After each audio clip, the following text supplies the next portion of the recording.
Hey guys, this is Shanna with Green Living, and today I'm going to show you how I redid my china cabinet as well as my technique for the age distressed chalk paint look. I actually painted this about 3 years ago, but I had left the top there brown, and then in our recent move it got really banged up and a lot of the paint got scratched up, and so it was just in really bad shape. So I've taken some Annie Sloan chalk paint, and you can see the splotches there. I've already gone over the dings and the dents with the Annie Sloan paint. I did find this picture, and you can see in the background there the top isn't painted with the Annie Sloan chalk paint, it's just still the brown.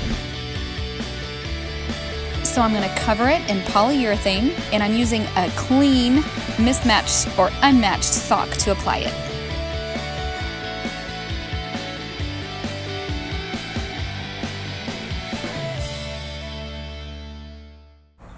And I wanted to show you that underneath my clean sock is a glove, because you want to make sure you don't get the polyurethane on your hands, on your skin. It's not super healthy. Alright, we are painted and polyurethaned up, and now basically what we want to do is we just want to accentuate those dark lines there. Wherever it kind of looks like there's a natural shadow, we're going to go in and just kind of make it darker. Now Annie Sloan makes a wax that you can use for this purpose, but I just use regular wood finish because it's cheaper and I usually have some on hand. For this purpose I'm using red oak, but it almost doesn't even matter what color you use. I'm using a cheap little dollar store paintbrush. You can also use the foam paintbrushes, those work well too. Alright, so you just kind of draw a line where the natural shadow is, and then you take a clean cloth. I'm using just kind of an old shirt, I think, and then you just kind of rub it off like that. You can rub it off as much or as little as you want, and I like to kind of go along and feather it. And what's great about this type of technique is that it doesn't have to be perfect.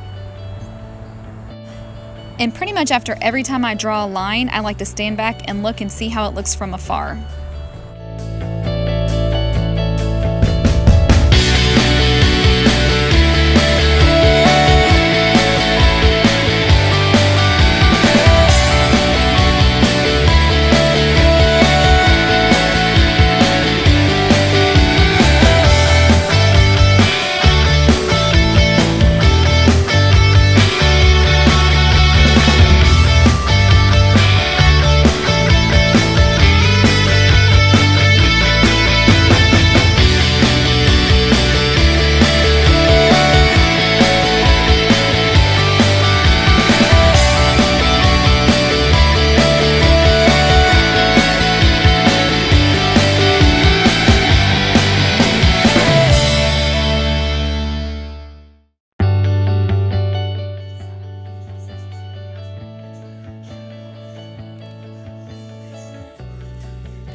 I like this shot right here because you can really see what a difference the wood stain makes.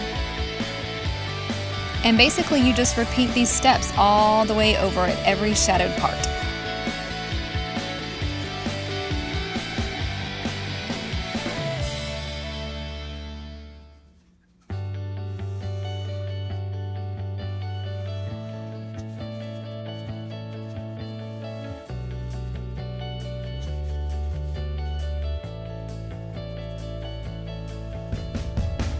And it's really more of an art than a science. You just kind of work with it as best you can and get it to where you like it. There's nothing like actually practicing in order to get it to where you feel comfortable doing it.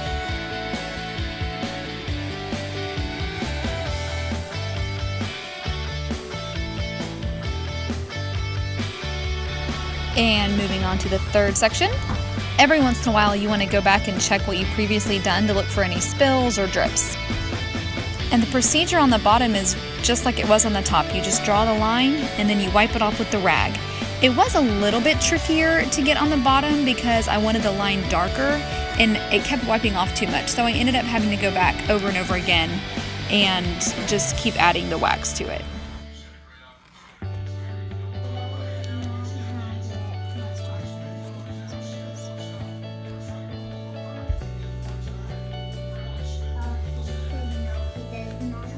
This space right here gave me a little bit of trouble, so what I eventually did is I just ended up painting it on and then not even really wiping it off. What you can do if you have a tricky part that you want darker is actually to let the stain dry a little bit and then go back and just barely dab it off. But if it's wet, then it comes off really easily. So let it dry a little bit and then it'll end up being darker for you.